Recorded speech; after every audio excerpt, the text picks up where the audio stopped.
À la tête d'une forte délégation d'experts de l'Office congolais des contrôles et ceux de la DGRAD, le sénateur Célestin Vunabandi a, auprès du vice-gouverneur de province, relevé la mise en œuvre des recommandations du Sénat sur la mobilisation des recettes publiques.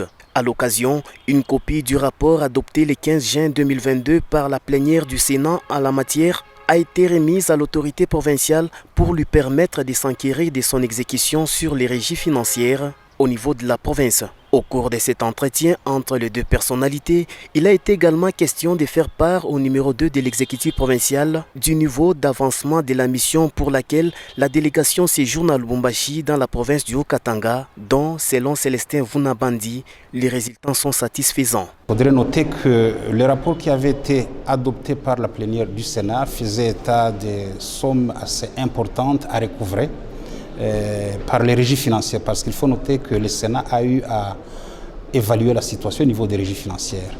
Ces sommes sont chiffrées par milliards de dollars, plus de 3 milliards de dollars à recettes au niveau de toutes les régies financières, sans compter les missions qui sont en cours, par exemple au niveau de la DGI. Et donc il ne reste plus qu'à recouvrer les montants qui sont dus. Il faut noter qu'il y a un certain nombre d'opérateurs économiques qui spontanément ont pris conscience qu'ils devaient à l'État et qui sont en train de régulariser leur situation. Il y en a d'autres à l'endroit de qui des procédures de recouvrement forcé sont en cours. Les interlocuteurs de Jean-Claude Kamfouaki-Mimba ont bénéficié de la garantie du gouvernement provincial d'accompagner ces experts pour la réussite de cette mission qui va de l'intérêt de la République. Après Lubumbashi, la délégation s'y rendra à Kolwezi dans la province du Lualaba pour la même démarche, celle de protéger les intérêts de l'État.